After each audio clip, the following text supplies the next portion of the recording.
दोस्तों, आज हमारे स्टूडियो में मौजूद हैं प्रोफेसर गीतिका नंदा सिंह। तो मैम, आप अपना परिचय दीजिए। Thank you Shalini. मैं डॉक्टर गीतिका नंदा सिंह हूँ। मैं KGMU में, किंग जॉर्जेस मेडिकल यूनिवर्सिटी में सर्जरी विभाग में एडिशनल प्रोफेसर हूँ और मेरी स्पेशलिटी ब्रेस्ट और एंडोक्राइन सर्जरी है। ब्रेस्ट सर्जरी में मेरा विशेष इंटरेस्ट है और महिलाओं को जागरूक करने में, ब्रेस्ट के बीमारियों के खिलाफ, ब्रेस्ट कैंसर के प्रति, उसमें भी मेरा बहुत इंटरेस्ट है। एंड थैंक यू रेडियो गूंज और शालिनी जी, आपको भी, कि आपने मुझे यहाँ पे आकर अपने विचार प्रकट करने का मौका दिया। Thank you ma'am. अक्सर हम सभी देखते हैं कि महिलाएं अपने घर में ही, अपनों से ही अपनी बीमारी के बारे में नहीं बता पाती हैं, जिसमें से एक बीमारी यह है स्तन के रोग, यानी कि ब्रेस्ट डिजीजेज। तो उनमें से आज हमारे पास मैम हैं, यहाँ पर डॉक्टर गीतिका नंदा हैं। गीतिका मैम से आज हम बात करने वाले हैं स्तनपान के बारे में। तो मैम, सबसे पहले सब हर जगह हम लोग देखते हैं, सुनते आए हैं कि 6 महीने तक माँ का दूध पिलाना ज़रूरी होता है।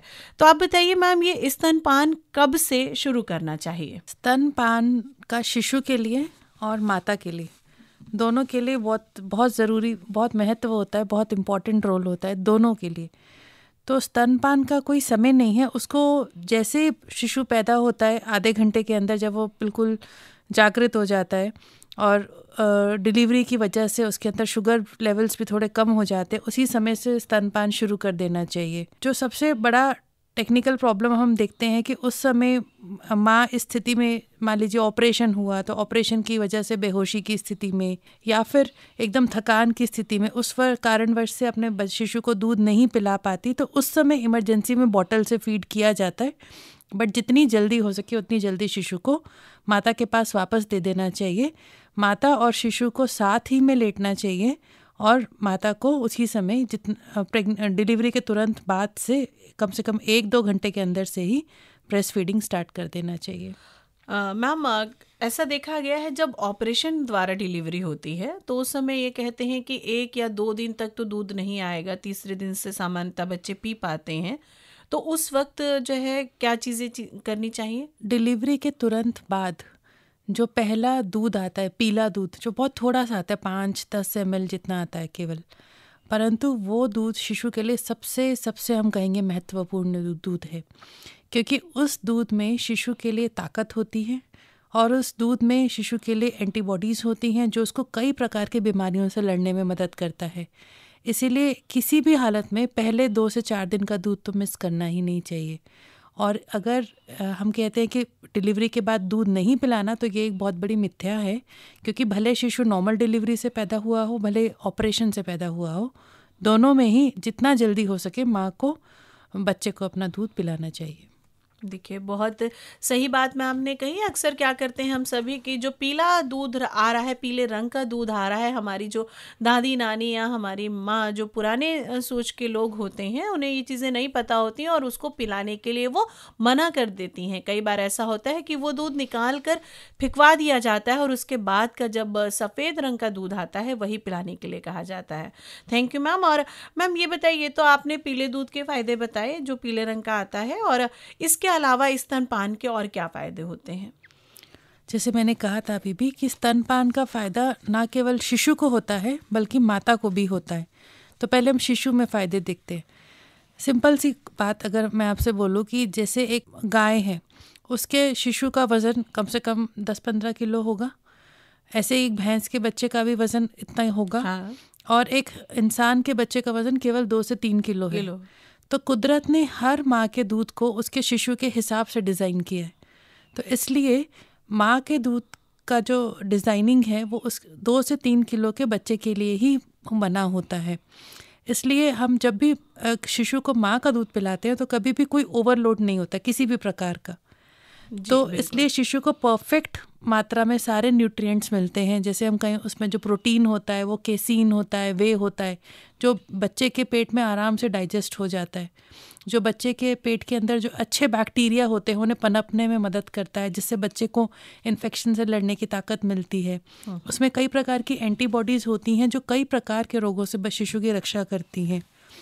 ना सिर्फ ये, बल्कि उसमें सही अमाउंट में फ़ैट होता है, कैल्शियम और फॉस्फेट की रेशो 1:2 होती है, उससे बच्चे की बोन ग्रोथ सब अच्छे से होती है। हर तरह का विटामिन माँ के दूध में होता है। विटामिन के की थोड़ी कमी होती है, इसलिए शिशु को जन्म के बाद विटामिन के दिया जाता है। उसके सिवाय बाकी सब विटामिन उसमें परफेक्ट कॉन्सेंट्रेशन में होते हैं। तो इसलिए बाहर से कुछ भी देने की आवश्यकता नहीं है, कम से कम जब तक बच्चा माँ का दूध पी रहा है, एटलीस्ट पहले 6 महीने। और अगर हम लॉन्ग टर्म फ़ायदे भी देखें तो बच्चे को डायबिटीज़ होने से रक्षा करता है, क्योंकि जो माँ का दूध होता है उसमें बच्चा वेट गेन नहीं करता। तो इसलिए डायबिटीज़ का रिस्क बहुत कम हो जाता है बच्चों में। बच्चों में आगे आने वाले मानसिक रोगों से उनकी रक्षा होती है। प्लस माँ और बच्चे की बॉन्डिंग भी बहुत इम्प्रूव हो जाती है, क्योंकि माँ और बच्चा हमेशा साथ में कांटेक्ट में आते हैं जब वो दूध पिलाती है माँ अपने बच्चे को। अब अगर माँ में देखें क्या फ़ायदा है, तो माँ में कई प्रकार के कैंसरों से रक्षा होती है, जैसे ब्रेस्ट कैंसर बोले, ओवरी बोले, एंडोमेट्रियम कैंसर बोले। डायबिटीज़ में पोस्टपार्टम ब्लीडिंग जो होती है वो कम होती है। एक तरह से ये कॉन्ट्रासेप्शन का भी काम करता है कुछ समय। प्लस कई तरह के गठिया रोगों से माँ की रक्षा होती है अगर माँ बच्चे को दूध पिलाती है तो। और माँ का फिगर, क्योंकि जब आप दूध पिला रहे हैं तो रोज़ 500 से 1000 कैलोरीज तो ऐसे ही खर्च हो जाती हैं। तो जो वापस वेट जो प्रेगनेंसी में गेन किया होता है वो वापस वेट लूज़ होने में भी बहुत मदद मिलती है। तो हर तरह से ये माँ के लिए भी बेनिफिशियल होता है। देखिए गीतिका मैम ने कितनी अच्छी बात बताई। कभी कभी ये होता है, कई सारी महिलाएं ये सोचती हैं कि हम बच्चे को अगर फीड कराएंगे, दूध पिलाएंगे तो हमारा फिगर बेडॉल हो जाएगा। लेकिन जो आपने ये बात बताई कि दूध पिलाने से हमारी जो बॉडी की कैलोरी होती हैं वो घटती हैं, तो ये सुनकर तो जो लोग नहीं भी पिलाते होंगे और नहीं पिलाने की राय भी देते होंगे, एटलीस्ट जो मॉडल होते हैं या किसी एक्टिंग लाइन में होते हैं, तो वो लोग शुरू कर देंगे। बहुत अच्छी बात बताई मैम आपने। और जो ये उदाहरण दिया ना कि गाय का बच्चा और भैंस का बच्चा वो अपने अकॉर्डिंग मिल्क होता है, क्योंकि कई बार हमने ये सुना है कि गाय को दूध को हल्का होता है, बच्चे को पिला दे, नुकसान नहीं करता है। बकरी का दूध कई सारे रोगों को करता है, खत्म कर देता है अपने आप में, वो पिला दिया जाए। तो आज ये चीज़ क्लियर हो गई मैम कि जो माँ का दूध है वो बच्चे के लिए ही पर्याप्त है, अपने अकॉर्डिंग बना हुआ है। और ये कब तक देना चाहिए मैम दूध? देखिए, दूध भी कई तरह से आता है। जब बच्चा पैदा होता है उस समय पीला गहरा दूध आता है, क्योंकि उस समय बच्चे का पेट बहुत छोटा सा है, हमारे एक अंगूठे जैसा समझ लीजिए। तो इसलिए उसको 5 से 10 ml दूध से ज़्यादा ज़रूरत नहीं है। इसीलिए उस समय पीला गाढ़ा दूध आता है जो एनर्जी में रिच होता है, एंटीबॉडीज़ में रिच होता है, और उससे बच्चे का छोटा सा पेट भी भर जाता है। पर धीरे धीरे दूध अपना परिवर्तन लेता है, और शुरू में देखें तो पहले पानी जैसा दूध आएगा। वो पानी जैसा दूध का कारण होता है कि बच्चे की प्यास बुझ जाए। उसके बाद गहरा सफ़ेद दूध आता है, उसका कारण होता है कि बच्चे को अब ताकत चाहिए, क्योंकि पानी तो पी लिया पर अब ताकत कहाँ से आएगी। तो वो लास्ट फेज ऑफ दूध में आता है जिसमें सफ़ेद गाढ़ा दूध आता है जो ताकत से भरा हुआ, जिसमें फ़ैट होता है, जिसमें प्रोटीन होता है। तो इसीलिए नेचर ने बहुत परफेक्ट मैकेनिज्म बनाया है कि दूध बिल्कुल फेजेस में आएगा जिस तरह से बच्चे को चाहिए। शुरू में जब बच्चा दूध पिएगा पहले 2-3 महीना तो कम से कम आपसे दिन में 10-12 बार दूध मांगेगा, हर 2-2 घंटे में दूध मांगेगा, और वो देना भी चाहिए। और जैसे जैसे बच्चा बड़ा होता जाएगा 6 महीने तक तो वो दिन में शायद 5-6 बार दूध लेगा, एंड उतना दूध ही शिशु के लिए काफ़ी होता है। पर उसकी ब्रेस्ट फीडिंग का समय बढ़ता जाएगा। शुरू में बच्चा जो है वो 5 से 10 मिनट फीड करता है, धीरे धीरे वो फीडिंग का समय बढ़ता है और 20 से 30 मिनट हो जाता है, परंतु फीडिंग का फ्रीक्वेंसी माने कितनी बार बच्चा दूध पी रहा है वो कम होता जाएगा। अच्छा मैम, देखा गया है अक्सर जब माँ की डिलीवरी होती है, महिला की डिलीवरी होती है, तो उसके बाद उसको थकान बहुत ज़्यादा आ जाती है। ऑपरेशन हुआ होता है तो उसको उठने बैठने में ज़्यादा प्रॉब्लम आती है।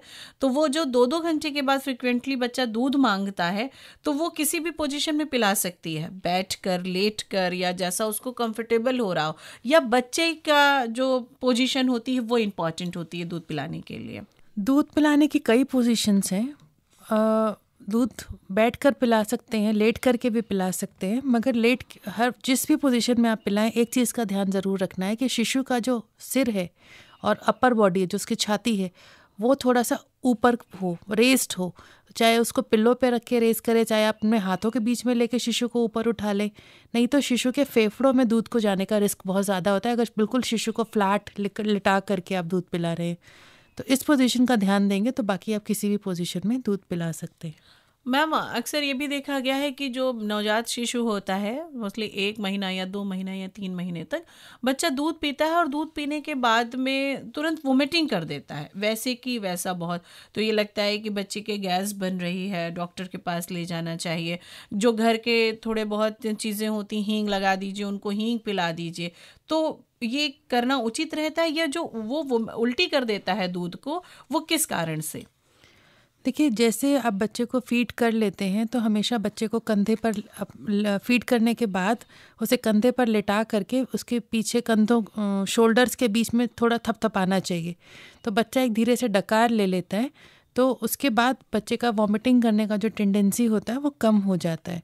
पर अगर बच्चे ने 1-2 बार उल्टी कर भी दिया तो उसमें घबराने की कोई ज़रूरत नहीं है।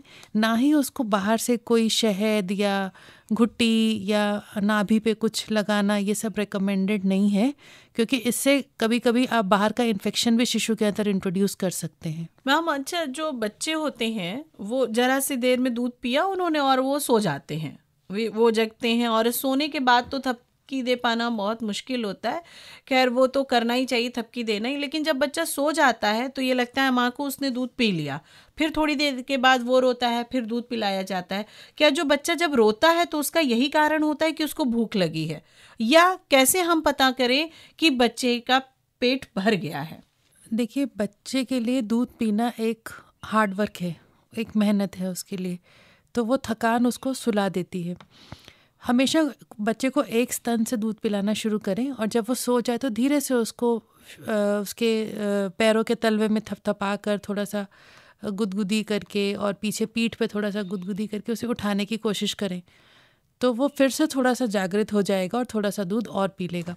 जब तक आप ऐसा कर सकते हैं तब तक आप ये करते रहिए और कोशिश करिए कि एक बार में दोनों तरफ के स्तन से फीड करा सकें। उससे बच्चे का पेट पूरी तरह से भर जाएगा। परंतु फिर भी ये बात बहुत समझने की है कि अगर कोई भी बच्चा ब्रेस्ट फीडिंग ले रहा है तो वो हर 1.5 से 2 घंटे में दोबारा से दूध मांगेगा, क्योंकि मैंने पहले भी कहा था कि माँ का दूध शिशु के लिए हल्का और उसके लिए परफेक्ट होता है। तो ऐसा नहीं होगा कि माँ के दूध पे बच्चा 4-4 घंटे सो रहा है। तो हर 2 घंटे में दूध मांगना अननेचुरल नहीं है, और माँ को भी हर 2 से 3 घंटे में जब शिशु रोए, उसको दूध की ज़रूरत लगे तो उसको दूध पिलाना चाहिए, इसमें हिचकना नहीं चाहिए। हाँ देखिए, जब बच्चा सो जाता है तो हर एक माँ चाहती है भाई इसको सोने दो, ये नहीं तो जगेगा और रोने लगेगा। तो माँ ने ये कहा है कि बच्चों को भी चैन से सोने नहीं देना है, उनको जगा जगा कर दूध पिलाना है। तो ये बात एकदम नोटिस करके रख लीजिए आप सभी।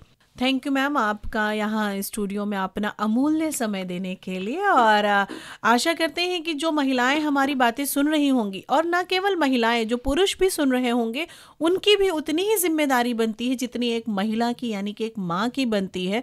जो चीज़ें नहीं समझ में आ रही हैं तो पुरुष भी उन चीज़ों को महिलाओं को समझा सकते हैं। Thank you. Radio KGM 89